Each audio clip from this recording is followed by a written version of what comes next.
April 3rd, 1816, and the Sinclair Spring Ball glittered with the desperate brilliance of a society eager to forget the long years of war, though Eleanor Ashworth stood at the edge of the ballroom, feeling as insubstantial as the frost that clung to the garden roses beyond the tall windows.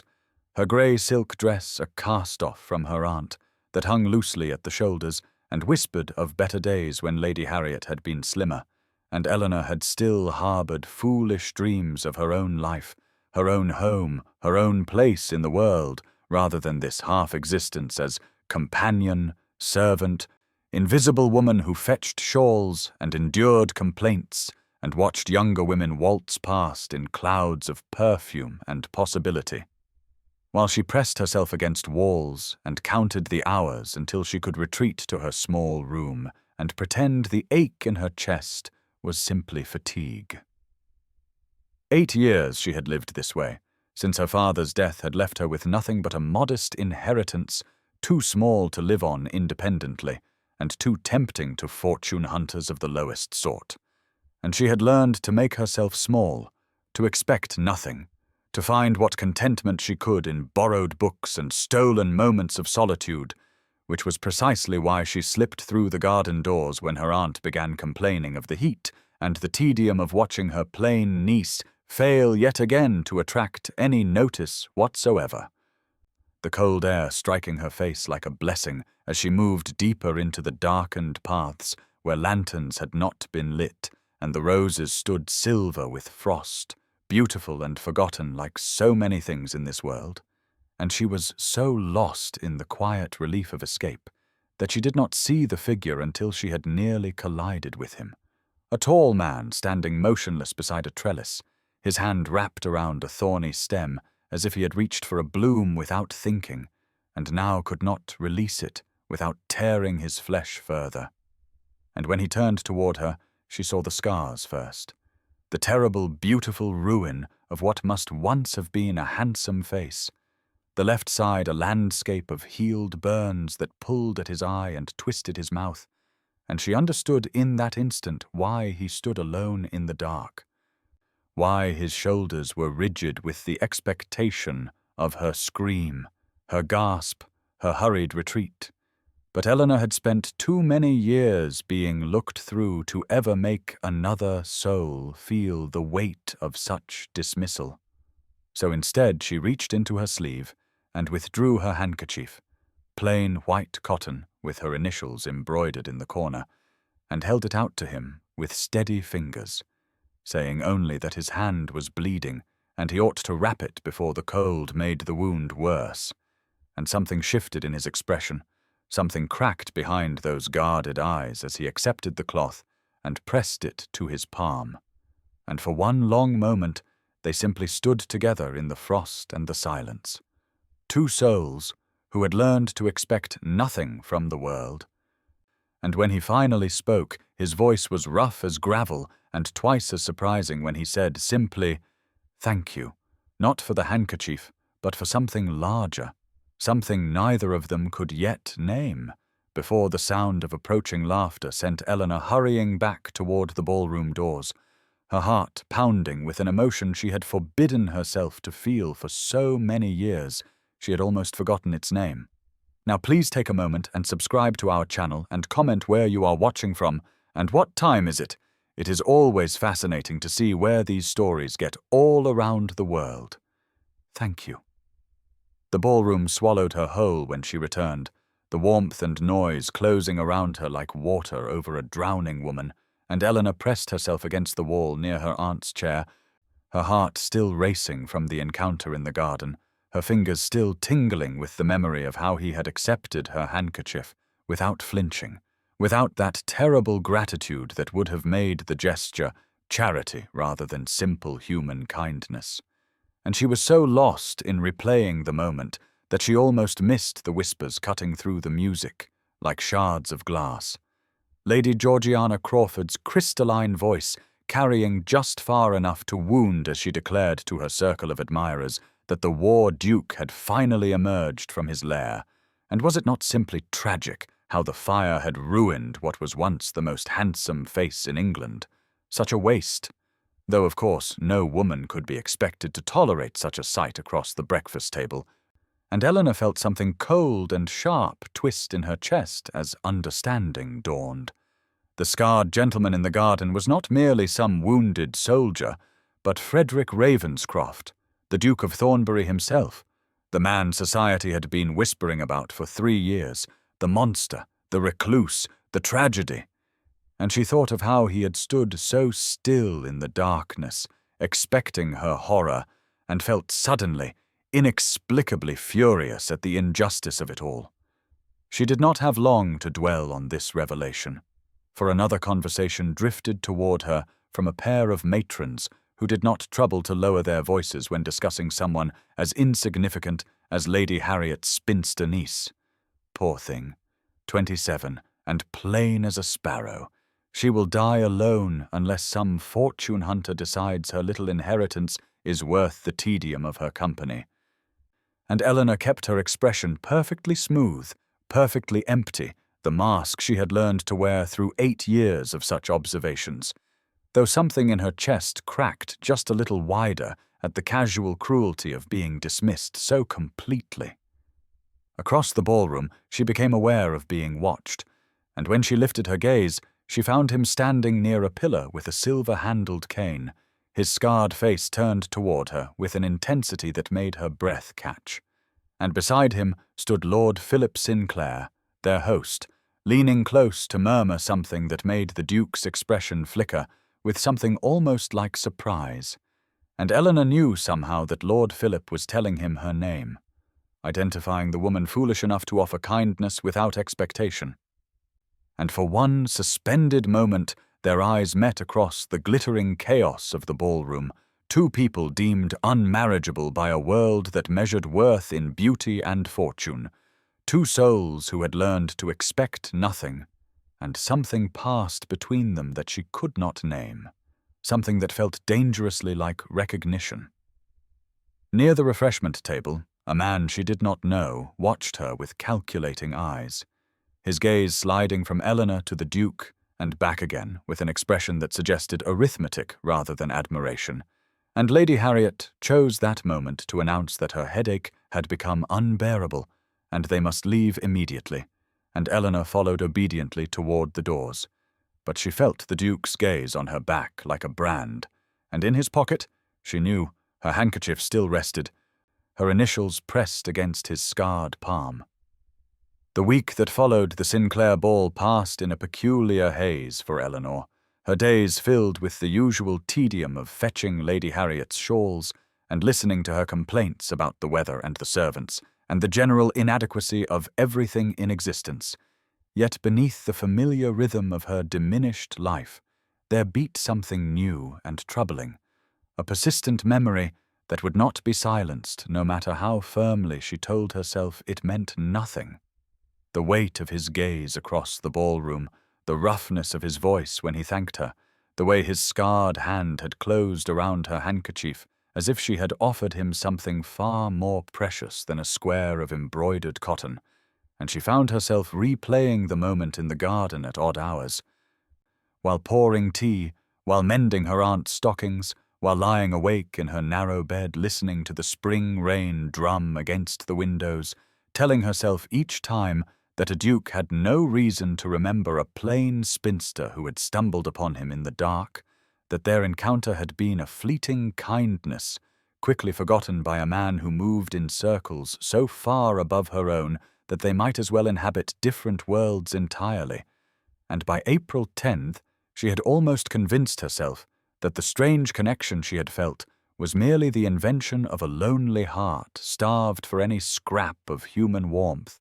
which made it all the more shocking when the footman appeared in the morning room where she sat reading while Lady Harriet complained about her weak constitution and the damp weather that aggravated it,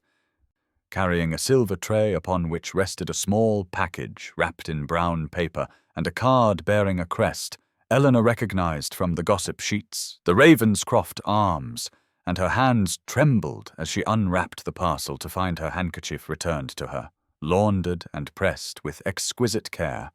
and tucked within its folds a single pressed violet. its purple petals dried but perfect, and beneath it a note written in a bold hand that read simply, "I find myself unable to forget your kindness, and requesting permission to call upon Lady Harriet's household at her earliest convenience, signed Frederick Ravenscroft, Duke of Thornbury," and Lady Harriet snatched the note from Eleanor's frozen fingers with an eagerness that bordered on unseemly, her complaints about her constitution forgotten entirely as she declared that a duke wished to visit her home, her drawing-room, that this was precisely the sort of recognition her family deserved,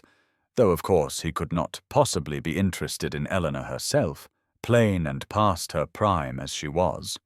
No doubt he wished to discuss some charitable matter, or perhaps had questions about one of Lady Harriet's more influential connections,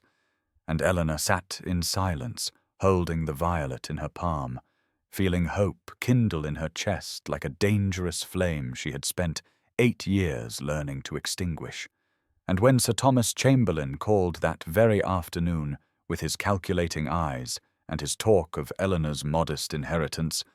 she found herself comparing his cold appraisal to the Duke's rough gratitude and understanding for the first time that there were different ways for a man to look at a woman, some that diminished and some that saw, and the rain continued to fall outside the windows as she pressed the violet between the pages of her Wordsworth and waited for a future she dared not yet believe in.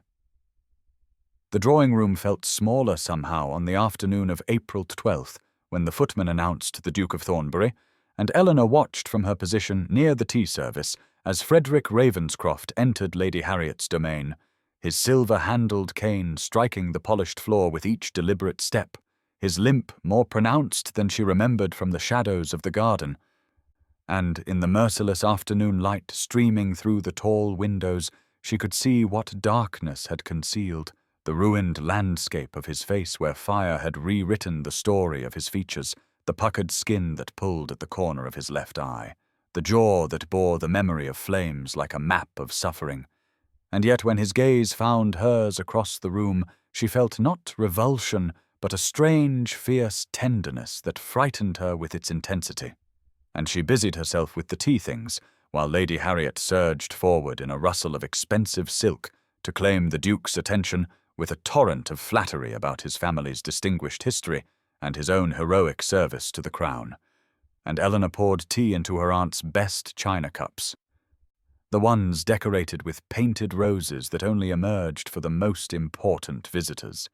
and she kept her eyes carefully lowered as she performed the service expected of her, the poor relation earning her keep through small domestic acts. And she thought perhaps this was all the visit would be, a social call upon her aunt that had nothing whatsoever to do with a handkerchief offered in a dark garden, until Frederick interrupted Lady Harriet's breathless monologue about the weather with a directness that bordered on rudeness and said, "Miss Ashworth, I noticed you carried a book at the Sinclair ball, and I find myself curious what volume commands such devotion that you would bring it to a social occasion." And the question hung in the air while Lady Harriet gaped at the impropriety of a duke addressing her niece before properly exhausting conversation with the hostess herself. And Eleanor felt heat rise to her cheeks as she admitted it was Wordsworth, a collection of his shorter poems, expecting dismissal or polite disinterest. But instead, Frederick lowered himself into the chair nearest to where she stood, and said, "I wandered lonely as a cloud, with a wry twist to his scarred mouth." And she found herself responding that floats on high over vales and hills before she could stop herself. And something shifted in his expression, something that looked almost like hunger. And for the next hour they spoke of poetry while Lady Harriet watched in bewildered silence, of Wordsworth and Coleridge and the Lake District neither of them had visited, but both could imagine through verse, and he asked her opinions and listened to her answers as if they mattered, as if she mattered. And when he finally rose to leave, he took her hand in farewell and held it a moment longer than propriety allowed, and said, "I hope we shall continue this conversation. Miss Ashworth," and after he was gone, Lady Harriet declared herself utterly confused but thoroughly pleased that a duke had spent an afternoon in her drawing-room, never noticing that he had barely glanced at her at all, and Eleanor pressed her hand against her faded blue dress, where his touch still seemed to burn, and wondered what dangerous game the universe was playing with her carefully guarded heart. The week that followed their afternoon of poetry unfolded like the pages of a novel Eleanor had never dared imagine herself inhabiting, each day bringing some new encounter that she told herself was merely coincidence, even as her heart insisted otherwise. And on April 15th, she found herself at a musicale hosted by Lady Pemberton, where Frederick appeared in the doorway just as the soprano began her aria, his eyes scanning the crowded room until they found Eleanor seated in her usual position near the back where companions and poor relations were expected to remain invisible. And he crossed the room with that distinctive gait she had come to recognize, the silver cane striking the floor in counterpoint to the music, and took the empty seat beside her without asking permission. Close enough that she could smell sandalwood and something darker, smoke perhaps, a memory of fire that clung to him like a shadow, and they sat in silence through the performance. But it was a companionable silence, charged with awareness, and when the music ended, he asked her opinion of the soprano's interpretation of Mozart, and listened to her answer as if she were a scholar whose views carried weight. And 2 days later she encountered him at the lending library on Bond Street, where she had gone to exchange Lady Harriet's Gothic novels, and found him standing in the poetry section holding a volume of Byron with an expression of wry distaste, and they debated the merits of romantic excess versus classical restraint until the proprietor coughed pointedly and reminded them the establishment would close within the hour, and Eleanor walked home through the warming spring air with a small violet pinned to her dress, the one she had pressed between the pages of her Wordsworth and retrieved that morning for reasons she refused to examine too closely. And on April 19th, they met again in Hyde Park, where Lady Harriet had insisted on taking the air despite her complaints about her constitution, and Frederick rode up on a black stallion that made the other gentlemen's horses look like children's ponies, and he dismounted to walk beside Eleanor while Lady Harriet gossiped with an acquaintance about the shocking price of silk, and a small boy passing with his nursemaid stopped to stare at Frederick's scarred face with the unfiltered horror of childhood, and Eleanor watched something shatter behind his eyes before he turned away.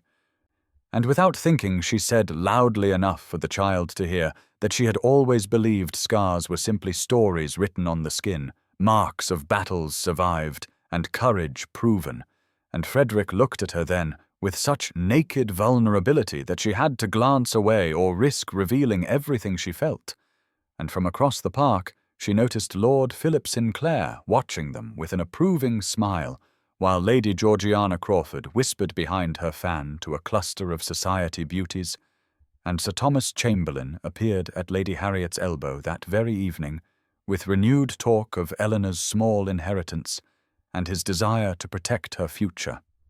And Eleanor understood that her careful, invisible life was becoming visible in ways that terrified her even as hope bloomed treacherous and sweet beneath her ribs.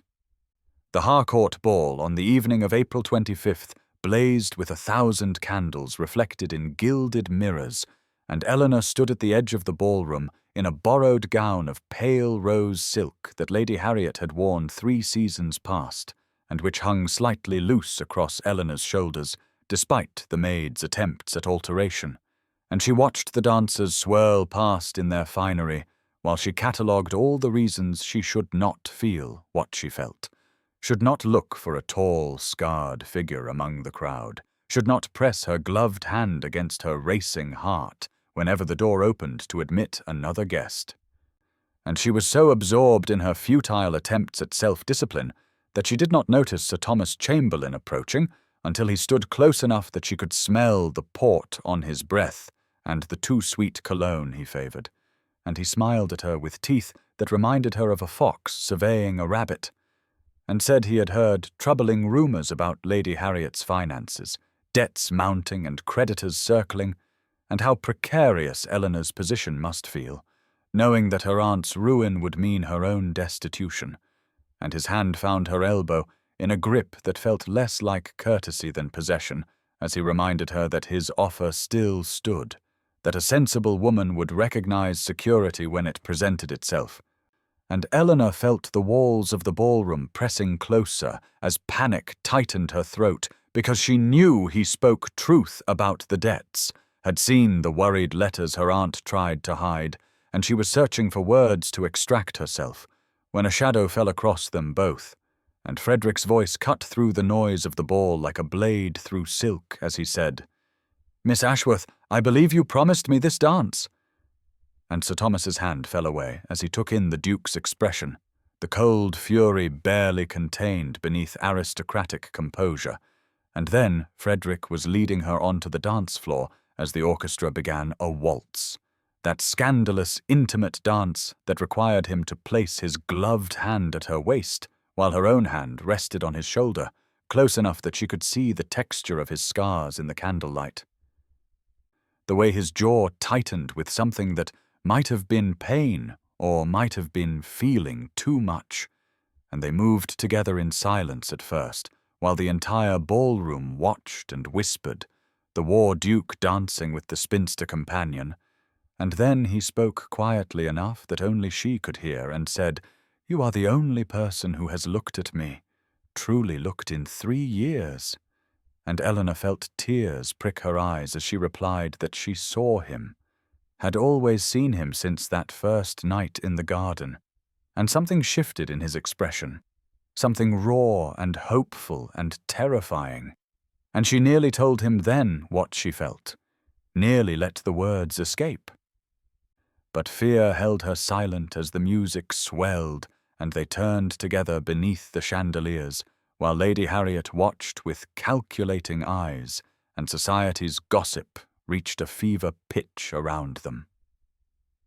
The morning of April 28th arrived with rain lashing against the windows of Lady Harriet's townhouse, the grey light seeping through the curtains like a premonition of sorrow, and Eleanor sat in the small parlour with her hands folded in her lap, while her aunt paced before the fireplace with an energy that belied her frequent complaints of frailty. And on the table between them lay a stack of documents covered in Sir Thomas Chamberlain's precise handwriting, figures and sums that represented Lady Harriet's debts laid bare in black ink, and Eleanor felt the walls of her carefully constructed composure beginning to crack as her aunt explained that Sir Thomas had made a formal offer of marriage, not to Lady Harriet herself, but to Eleanor,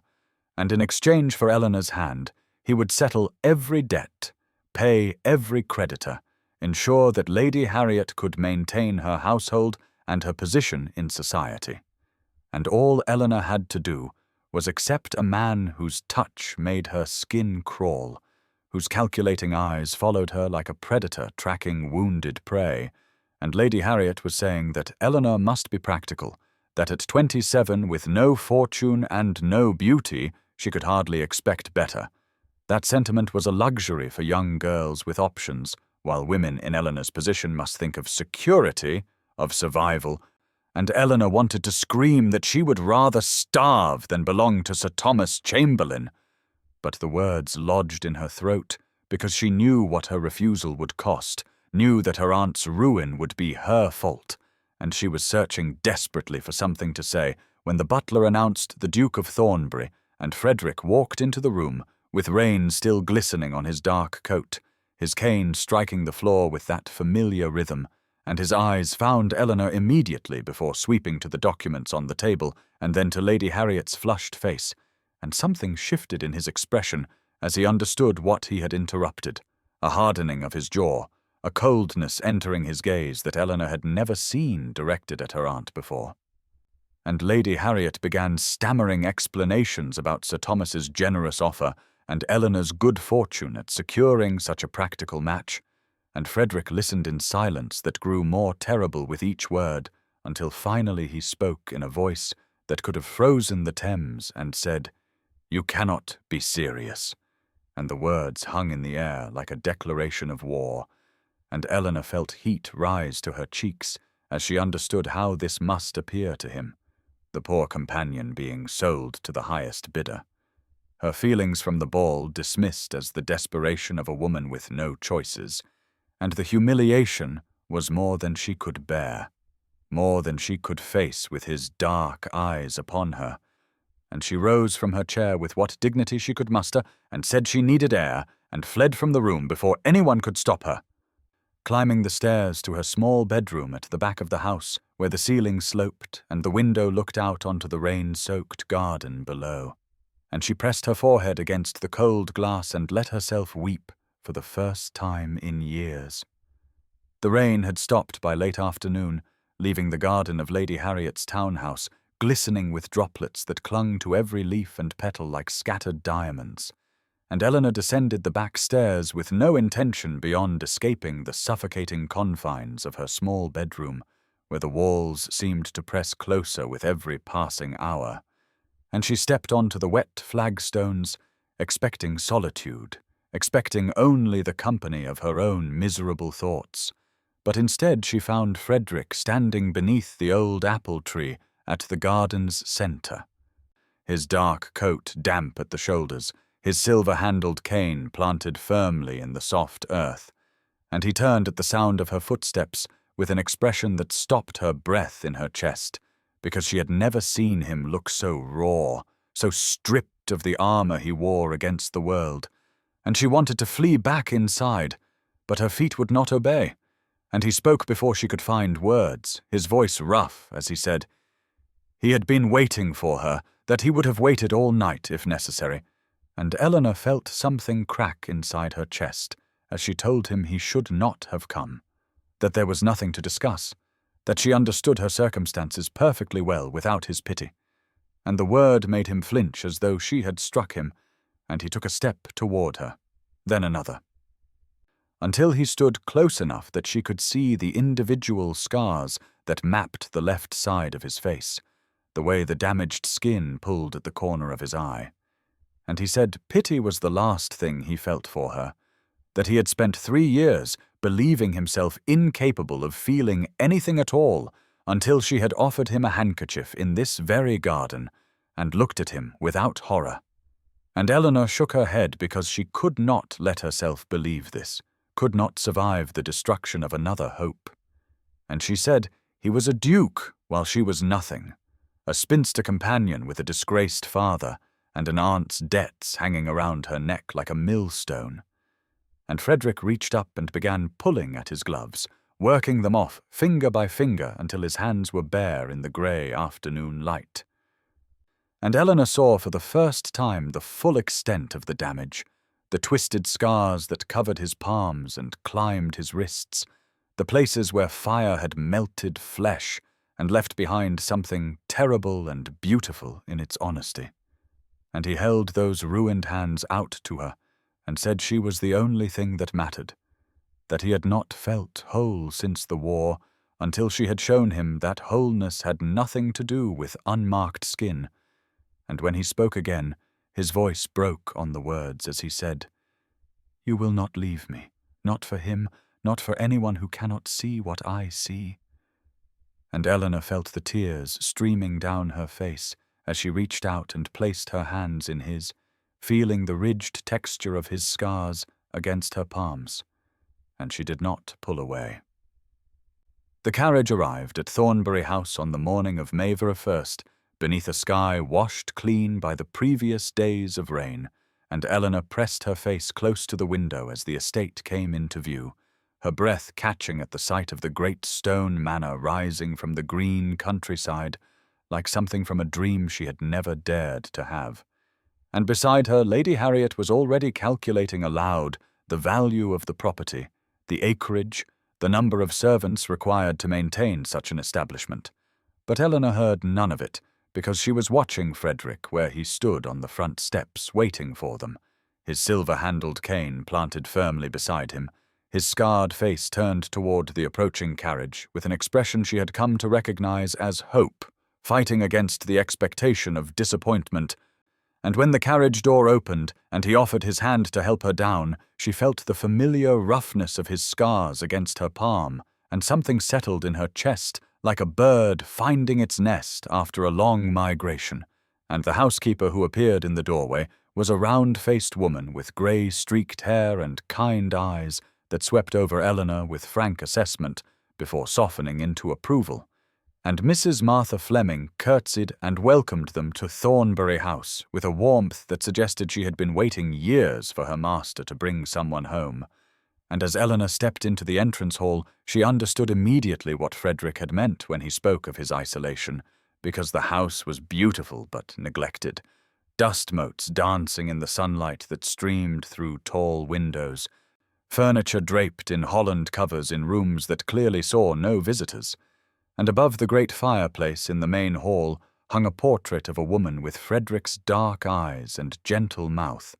His mother, she realized, dead these 15 years, according to Mrs. Fleming's quiet explanation, and Lady Harriet declared herself fatigued from the journey and retreated to the guest chambers while Eleanor wandered through the silent rooms with Frederick at her side, listening to his halting descriptions of a childhood spent in these halls before war had called him away and returned him, changed. And it was in the library that she found them, tucked into a desk drawer she had opened while searching for paper to write a letter, pages covered in his sharp handwriting, verses that spoke of fire and darkness and the terrible beauty of survival. Poetry so raw and painful that tears sprang to her eyes before she could stop them, and when she looked up, Frederick was standing in the doorway with an expression of such vulnerability that she crossed the room without thinking, and took his hands in hers and told him that she too had once dreamed of writing, of putting words to paper that might outlast her unremarkable life. And in the golden afternoon light of that neglected library, they stood together and spoke of dreams they had both abandoned, and Eleanor felt the fragile hope in her chest begin to strengthen into something that felt dangerously like faith.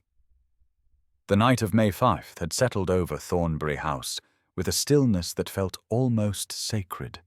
and Eleanor lay in her guest chamber, unable to sleep, her mind too full of the past 4 days spent wandering the halls of this beautiful neglected estate with Frederick at her side, watching him slowly unfurl like a flower too long denied sunlight. And she was staring at the canopy above her bed when she heard it, a sound that made her blood run cold, a cry of such anguish that she was out of bed and reaching for her wrapper before conscious thought could intervene, and she lit a candle with trembling fingers and moved into the corridor where the sound came again, a man's voice calling out words she could not quite distinguish, and she followed it to the west wing that had been declared off-limits, to a door that stood slightly ajar, and every rule of propriety she had ever learned screamed at her to turn back, but the sounds of suffering coming from within made retreat impossible. And she pushed the door open to find Frederick thrashing in his bed, his scarred face contorted with a terror that belonged to battlefields and burning buildings, and she crossed to him without thinking, and placed her hand on his shoulder and spoke his name, softly at first, and then more firmly, until his eyes flew open and he seized her wrist with a grip that would leave bruises, his chest heaving as he stared at her without recognition, and she did not pull away but simply kept speaking, telling him he was safe, he was home, he was not alone, until the wildness faded from his eyes and he released her with a sound that might have been a sob, and in the flickering candlelight she saw his bedroom for the first time, sparse as a military barracks with none of the luxury the rest of the house suggested, and he turned his face away in shame as he told her she should not be here, should not see him like this. But Eleanor set down her candle and sat on the edge of his bed with a boldness that would have horrified Lady Harriet, and asked him to tell her what he saw in his dreams, and slowly, haltingly, he spoke of the battle where everything changed, of the farmhouse where his men had taken shelter that the French had set ablaze, of how he had gone back into the flames again and again to pull his soldiers free until the roof collapsed and trapped him beneath burning timbers. And Eleanor listened with tears streaming down her face as he described waking weeks later to find half his face melted and his men calling him a hero, while all he could see in the mirror was a monster, and when he finished speaking, she reached up and touched his scarred cheek with fingers that did not tremble, and told him he was not a monster, but a hero who bore the marks of his courage. And before she could lose her nerve, she leaned forward and pressed her lips to his, a kiss as soft and tentative as a question. And when he answered by pulling her closer, she knew that everything between them had changed forever. The carriage rolled through the English countryside on the afternoon of May the 10th, with the spring sun warming the fields into a tapestry of green and gold, and Eleanor sat across from Lady Harriet, who had fallen into a doze almost immediately after their departure from Thornbury House, her head lolling against the cushioned seat while soft snores escaped her parted lips. And beside Eleanor sat Frederick, with his silver-handled cane propped between his knees and his scarred face turned toward the window, though his eyes kept drifting back to her, as if he could not quite believe she was real. And Eleanor smoothed her hands over the skirt of her new dress, a soft rose-colored muslin that Frederick had insisted she accept as a gift, and that fit her properly for the first time in years, making her feel like someone worthy of notice rather than a shadow haunting the edges of other people's lives. And when his gloved hand reached across the space between them to cover hers, she felt warmth spread through her chest, even as anxiety twisted in her stomach at the thought of returning to London, where society waited with its sharp tongues and sharper judgments. And Frederick leaned close and spoke in a low voice so as not to wake her aunt, telling her that when they returned he intended to call upon Lady Harriet formally and make his intentions known, that he would ask for her hand in the proper way because she deserved nothing less than everything tradition and propriety demanded. And the words, "my Duchess," fell from his lips like a promise and a prayer combined. And Eleanor felt tears prick at her eyes because she had spent so many years believing herself destined for loneliness, that this sudden reversal of fortune felt like standing in a dream from which she must inevitably wake. And she whispered that society would never accept her as his wife, that she was too plain and too old and too poor and too thoroughly unremarkable to stand beside a duke, even one the world called monstrous. And Frederick turned to face her fully then, with an intensity that made her breath catch, and he told her that society could learn to accept them, or society could go hang, because he had spent 3 years hiding from a world that saw only his scars, and he would not spend another moment caring for the opinions of people who lacked the wisdom to see what he saw when he looked at her. And outside the carriage window, the countryside unfolded in a riot of spring blossoms and new growth, as if the very earth was celebrating the love that had bloomed between two souls the world had deemed unworthy. And Eleanor thought of Lord Philip Sinclair, who Frederick said would meet them in London to lend his support and his social standing to their cause, and she thought of the letter from Sir Thomas Chamberlain that had arrived that morning with threats thinly veiled as concern, and she thought of all the battles yet to be fought. But when she looked at Frederick and saw the certainty in his dark eyes, she found that her fear had transformed into something closer to courage, and she squeezed his scarred hand and told him, yes, she would be his Duchess, and whatever came next, they would face it together. The morning of May 10th dawned bright over London as Frederick stood before the mirror in his townhouse, adjusting the military medals he had not worn since his return from the war 3 years ago, and his hands trembled slightly as he pinned each one to his coat, because today he would do what he had once believed impossible and ask a woman to bind her life to his. And Lord Philip Sinclair watched from the doorway with an expression of quiet pride as Frederick turned to face him and asked if he looked like a man worthy of proposing marriage or merely a monster playing dress-up. And Philip crossed the room and gripped his shoulder and told him he looked like a hero, which was precisely what he was. And an hour later, Frederick's carriage stopped before Lady Harriet's townhouse, where Eleanor waited in the small parlour wearing her rose-coloured dress and twisting her hands in her lap because despite everything that had passed between them at Thornbury House, she could not quite believe that this moment was truly happening. And when Frederick entered the room with his medals gleaming and his scarred face set with determination, she felt tears spring to her eyes at the sight of him so brave and so vulnerable all at once, and Lady Harriet bustled in behind him, already calculating the social advantages of having a duke in the family, as Frederick lowered himself carefully onto one knee before Eleanor, and took her hand in his, and spoke the words he had rehearsed 100 times during the sleepless night, telling her that he had nothing to offer but a damaged body, and a haunted mind, and a heart that had been frozen for 3 years until she had thawed it with her kindness in a moonlit garden, and he asked her if she would do him the extraordinary honor of becoming his wife,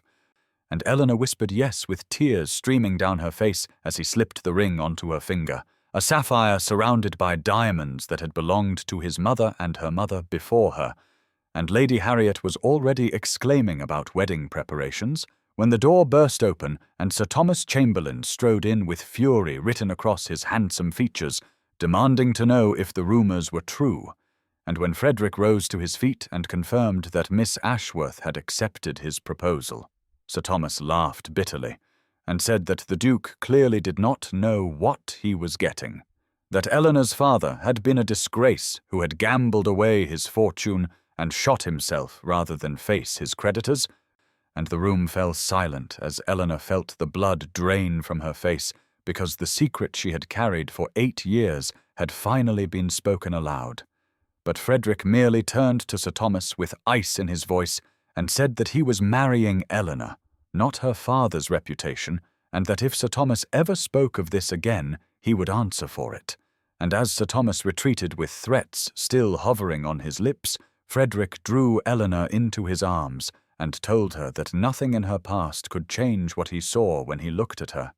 And she clung to him, knowing that the battle was far from over, but believing for the first time that they might actually win. The days following the announcement of their engagement passed in a blur of activity that left Eleanor breathless and often overwhelmed as she found herself transformed almost overnight from an invisible spinster into one of the most talked-about women in London, and the morning papers on May 12th carried the news that Frederick Ravenscroft, Duke of Thornbury, was to marry Miss Eleanor Ashworth, niece of Lady Harriet Montague. And within hours calling cards began arriving at Lady Harriet's townhouse in such quantities that the silver tray in the entrance hall overflowed onto the side table, and Eleanor sat in the parlour receiving visitors she had never met, who suddenly wished to claim acquaintance with the future Duchess, while her aunt preened and accepted congratulations as though she herself had orchestrated the match through her own brilliance rather than mere proximity. And Frederick came every afternoon to sit beside Eleanor and glare at anyone who looked at her with too much curiosity or too little respect. And his presence both comforted and terrified her, because she could see how the other women watched him with a mixture of fear and fascination, while their eyes kept darting to his scars, as though cataloguing each ridge and valley of damaged flesh. And on May 14th, Mrs. Martha Fleming arrived from Thornbury House to help prepare Eleanor for her new role, and the older woman took one look at Eleanor's meagre wardrobe and declared that this simply would not do, and so began a parade of modistes and milliners and glovers and bootmakers, until Eleanor's small bedroom became a sea of tissue paper and fabric samples, and half-finished gowns in colours she had never been permitted to wear when she was merely Lady Harriet's companion, and she stood before the mirror in a gown of deep blue silk that matched the sapphire on her finger, and barely recognized the woman staring back at her. And yet beneath the fine clothes and the gleaming ring, Eleanor felt like an impostor playing a role she had not auditioned for.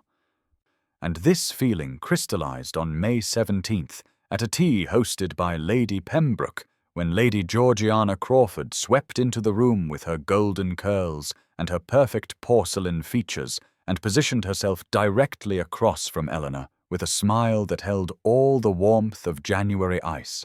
And in a voice pitched to Carrie, She remarked that it was so brave of the Duke to overlook so much in choosing his bride, and that she supposed damaged goods must settle for damaged goods. And the room fell silent, as Eleanor felt heat flood her cheeks, while Lady Georgiana's friends tittered behind their fans.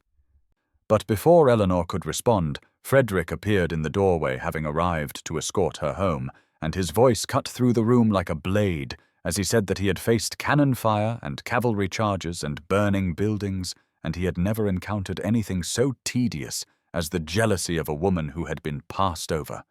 And Lady Georgiana's face went white, then red, as Frederick crossed the room and took Eleanor's hand and raised it to his lips. And later in the carriage, Eleanor finally let the tears fall, as she confessed that she did not know how to be a duchess, and that she would only embarrass him. And Frederick gathered her against his chest and told her that she was already everything he needed, and that together they would show society exactly what the overlooked and the scarred could become.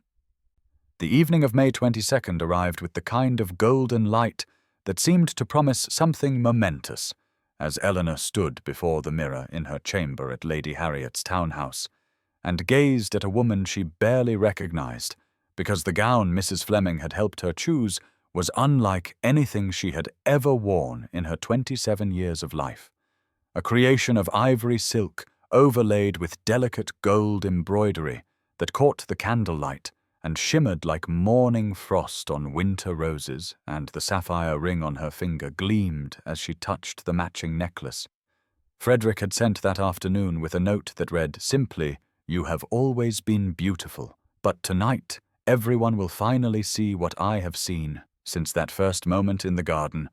And when she descended the stairs to find Frederick waiting in the entrance hall, his breath caught visibly, and he stood motionless for a long moment before crossing to take her hand and press his lips to her fingers with a reverence that made her heart ache. And the carriage ride to the Pembroke ball passed in companionable silence, as Frederick held her hand and traced small circles on her palm with his thumb, while London rolled past the windows in a blur of lamplight and shadow.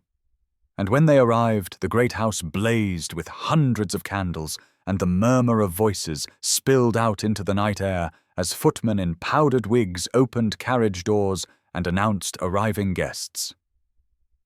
And Eleanor felt Frederick's hand tighten on hers as they mounted the steps together, because this was the moment that would determine everything, and they both knew that Lady Georgiana Crawford had been whispering for days about a revelation that would expose the Duke's bride for the fraud she truly was.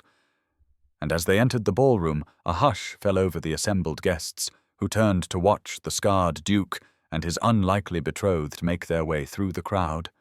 And Eleanor held her head high, even as she felt the weight of every stare, and heard the rustle of whispered speculation behind painted fans. And they had barely reached the refreshment table when Lady Georgiana appeared before them in a gown of rose-pink silk, with a smile that glittered like broken glass.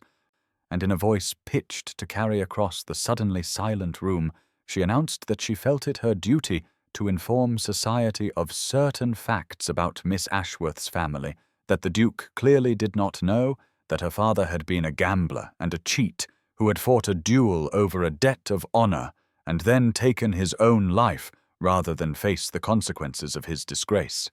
And the silence that followed was absolute, as every eye turned to Frederick, waiting for him to recoil from his bride in horror. But instead he stepped forward and spoke in the same commanding voice he had once used to lead men into battle, saying that he was fully aware of the circumstances of Mr. Ashworth's death, and that his future wife's worth was not measured by her father's mistakes, but by her own character, and that any person in this room who had never had a family member behave shamefully should feel free to cast the first stone.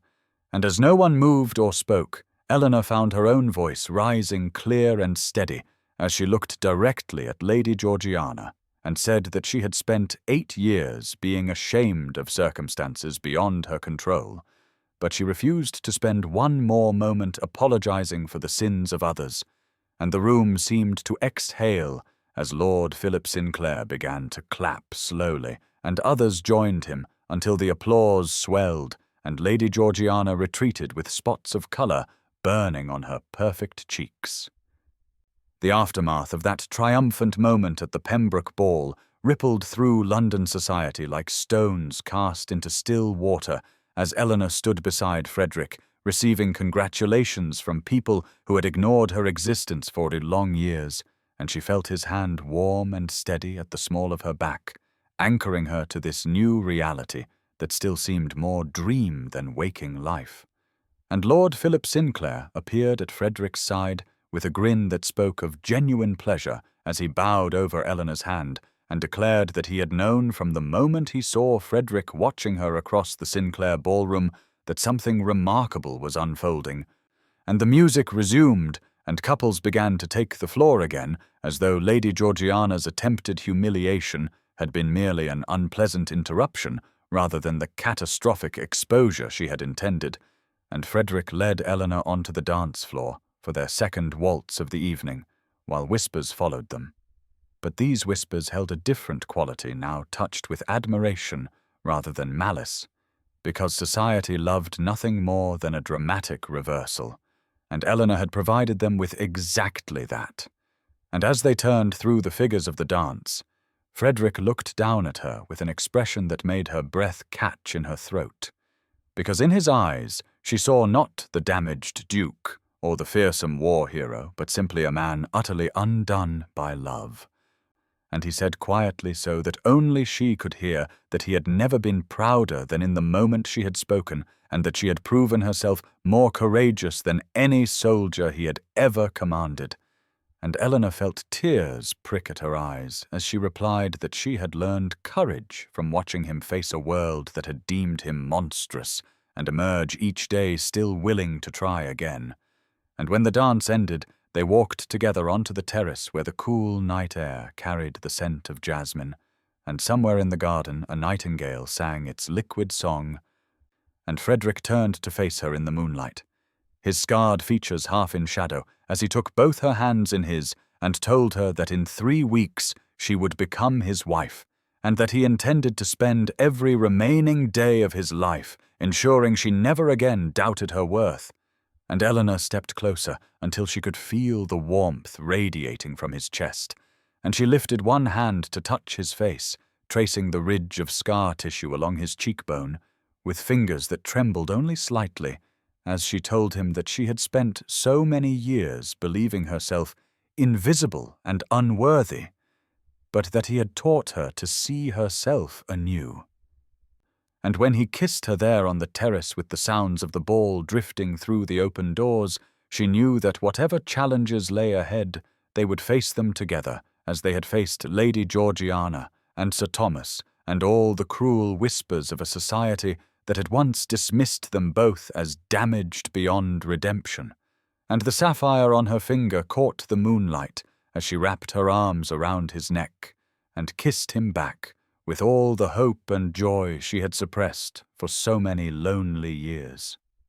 The days following the Pembroke ball passed in a blur of preparations and quiet moments, stolen between the endless demands of society, as Eleanor found herself transformed in the eyes of London from a pitiable spinster to a romantic heroine whose courage had captured the heart of the fearsome war duke, and she marveled at how quickly the same people who had whispered cruel things behind their fans now sought her favor and requested her presence at their gatherings. And on the morning of May 25th, she sat in the sunny parlor of Lady Harriet's townhouse, surrounded by fabric samples and invitation cards. When Frederick arrived unannounced, his silver-handled cane tapping against the marble floor as he crossed to where she sat, and took her hand in his scarred fingers, pressing a kiss to her knuckles with a tenderness that still made her breath catch after all these weeks.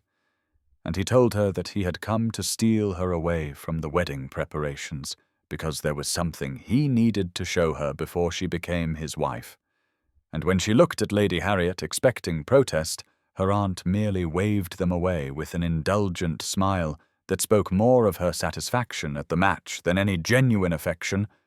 And so Eleanor found herself in Frederick's carriage, rattling through the London streets until they arrived at a modest building in a quiet neighbourhood, and when she asked where they were, he simply took her hand and led her inside, where she discovered a small publishing house with manuscripts stacked on every surface and the smell of ink and paper filling the air.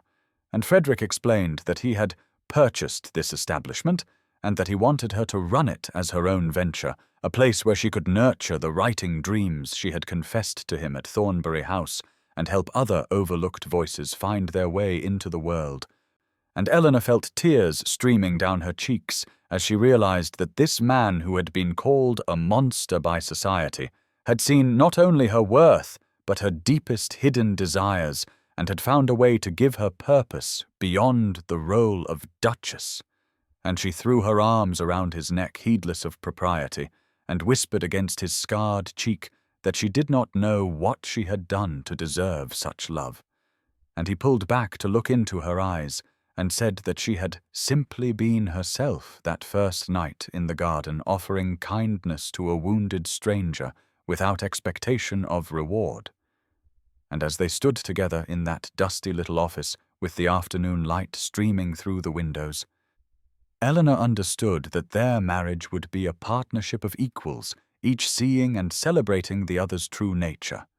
And Frederick produced a small leather journal from his coat pocket and pressed it into her hands, saying that these were his poems, the ones she had discovered at Thornbury House, and that he wanted her to be the first to publish them under a pseudonym, if she thought them worthy.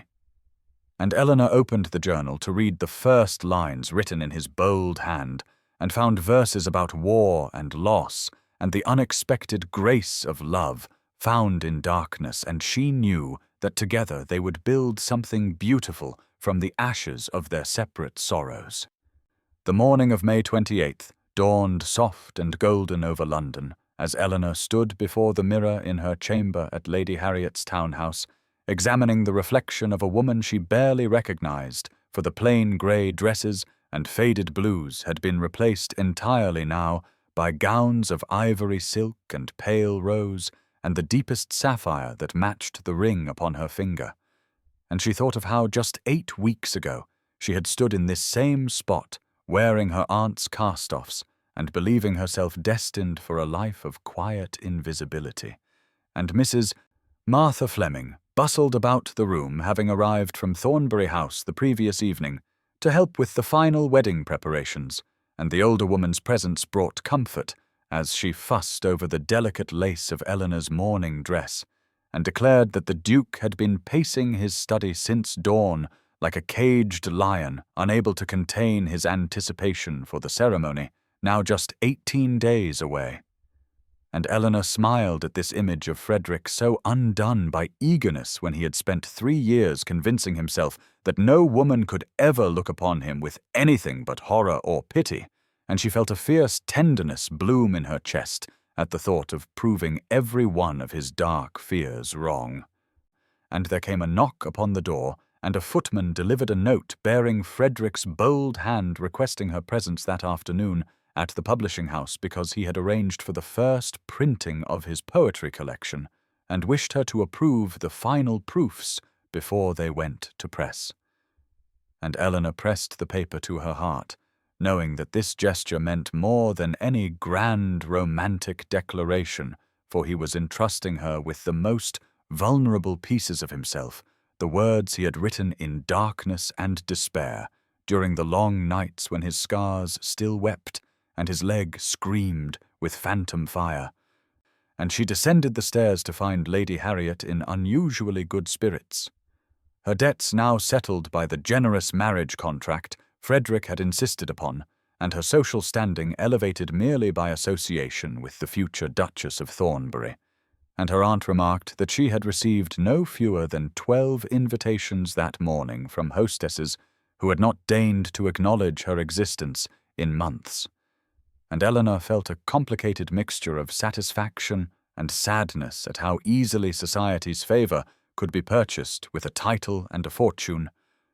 And when Frederick's carriage arrived to collect her, she found him waiting in, and his scarred face transformed by a smile that still appeared rarely enough to steal her breath. And he took her gloved hand and pressed a kiss to her palm through the fabric, and told her that the printer had wept upon reading his verses about the battle and the fire and the unexpected salvation of love found in a moonlit garden. And Eleanor leaned into his shoulder as the carriage rattled through the streets toward their shared future, and she whispered that she could not wait to read the finished volume, and to share his words with a world that had judged him so harshly without ever knowing the poet, warrior, philosopher who dwelt beneath the scars. And Frederick pulled her closer and murmured against her hair that in 18 days she would be his wife, and that every morning thereafter he would wake grateful for a grey silk handkerchief and a woman brave enough to offer kindness to a monster in the dark.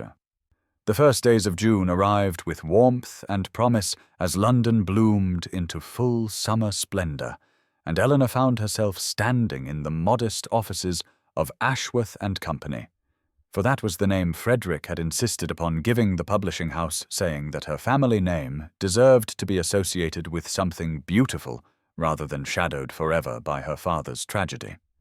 And she ran her fingers along the spines of the freshly printed volumes that bore his poetry within their pages,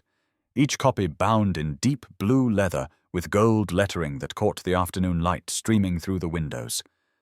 And she thought of how far they had both travelled since that cold April evening when she had offered a stranger her handkerchief in a frost-touched garden, never dreaming that such a small act of kindness would lead her here to this moment of standing on the precipice of a life she had never dared imagine for herself. And the door opened behind her, and she turned to find Frederick entering with Lord Philip Sinclair at his side, both men carrying parcels wrapped in brown paper, and when she asked what they had brought, Frederick smiled that rare transforming smile and explained that these were the first orders for his poetry collection placed by booksellers across London who had heard whispers of the War Duke's secret verses and wished to stock them before the official publication date. And Eleanor felt tears prick her eyes as she realized that in just 10 days she would become his wife, and that together they had already begun building something that would outlast the gossip and the scandal and the shallow judgments of a society that had dismissed them both as unworthy of love. And Lord Philip cleared his throat and remarked that he had never seen Frederick so thoroughly undone by happiness, and that it suited him far better than the brooding darkness he had worn like armour for 3 long years. And Frederick reached for Eleanor's hand and drew her close, pressing a kiss to her temple, with a tenderness that still surprised her each time he showed it, and he murmured against her hair that he had brought her something else as well. And from his coat pocket he produced a small velvet box, which when opened revealed a delicate gold locket containing a miniature portrait of himself, painted before the war. His face smooth and unscarred and handsome in the conventional way that society prized, and Eleanor looked from the portrait to the man before her with his ravaged cheek and the scars that traced paths of suffering across his skin. And she closed the locket gently and told him that while she treasured the gift, she far preferred the face that looked at her now, because these scars told the story of his courage and his survival and his journey to becoming the man who had seen her when no one else had bothered to look. And Frederick pulled her into his arms, right there in the dusty little office, with Lord Philip diplomatically turning to examine the bookshelves, and he whispered that in 10 days she would be his Duchess. But she had been the keeper of his heart since the moment she had offered kindness to a monster in the dark. And Eleanor whispered back that he had never been a monster, only a man waiting to be seen. The morning of June 10 arrived wrapped in golden light, and the scent of roses drifting through every open window as Eleanor stood in the grand bedchamber that would soon be hers at Thornbury House, watching Mrs. Fleming direct a small army of maids who carried armfuls of white silk and delicate lace and ribbons the colour of summer cream. and she thought of how just 5 days remained until she would stand before God and society and pledge herself to the scarred warrior poet who had looked at her grey silk dress and seen not a spinster past her prime, but a woman worthy of love. And Frederick had insisted she spend these final days before the wedding at his estate, rather than in her aunt's cramped townhouse, saying that he wanted her to grow accustomed to her new home and that he could not bear another week of watching her sleep under Lady Harriet's roof when there were 47 rooms at Thornbury House waiting to welcome her. And Eleanor moved to the window overlooking the gardens where she could see him walking with Lord Philip Sinclair along the gravel paths, his silver-handled cane catching the sunlight with each step, and his scarred face tilted toward the sky, as though drawing strength from the warmth after so many years of hiding in shadows. And she pressed her palm against the cool glass and remembered the frost-touched roses of that April evening when she had offered a stranger her handkerchief, never dreaming that such a simple gesture would lead her here to this moment of standing in a duke's house wearing silk instead of her aunt's cast-offs and counting the hours until she could call herself his wife. And Mrs. Fleming appeared at her elbow holding a small velvet box and explained that His Grace had asked her to deliver this final gift before the wedding. And when Eleanor opened it, she found a pair of pearl earrings that had belonged to Frederick's mother,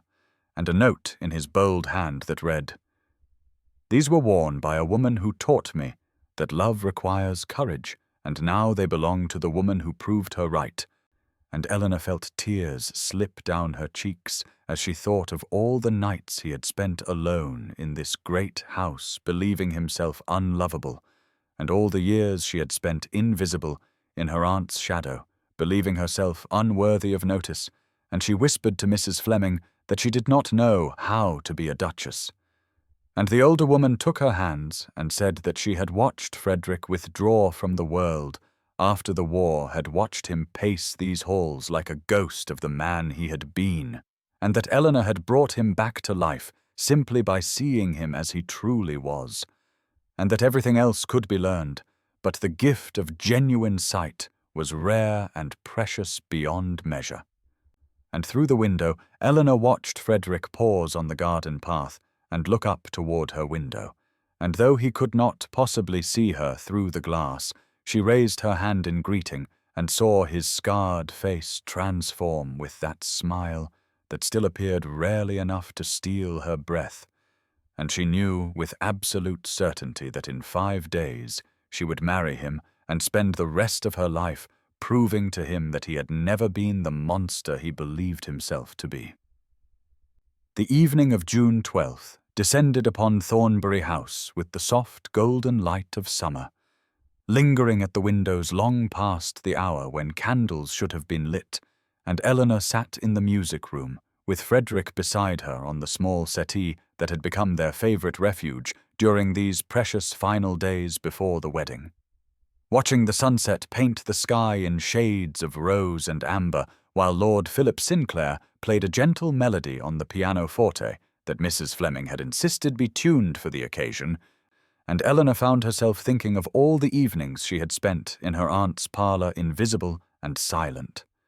fetching shawls and pouring tea and listening to Lady Harriet complain about her various ailments, while the years slipped past like water through her fingers, carrying away any hope she had once harboured of a life that belonged to her alone. And now here she sat with a sapphire ring upon her finger and a duke's hand warm against her own,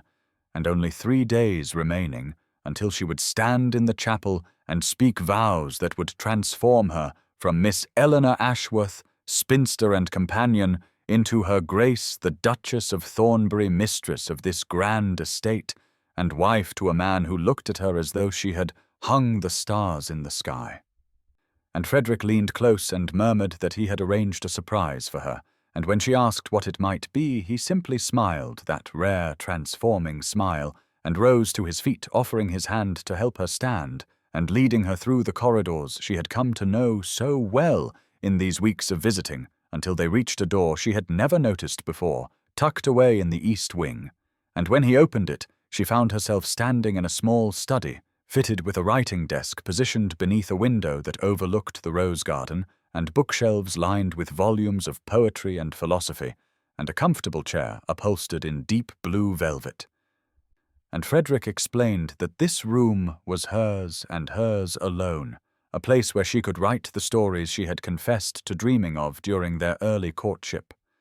A sanctuary where no one would disturb her, not even him unless she wished it.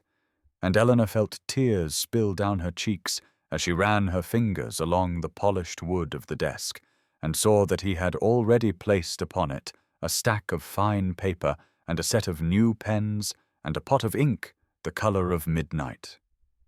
And she turned to him and said that no one had ever given her a gift that showed such understanding of who she truly was beneath the grey dresses and the years of invisibility. And he gathered her into his arms and pressed his scarred cheek against her hair and told her that in 3 days she would become his duchess. But she had been the author of his redemption since the moment she had looked at his ruined face, without flinching, and offered kindness instead of horror, and Lord Philip's music drifted through the house like a benediction as they stood together in the fading light of the summer evening, souls who had been deemed unworthy by a world that measured value in beauty and fortune, finally finding in each other the recognition they had spent their whole lives seeking.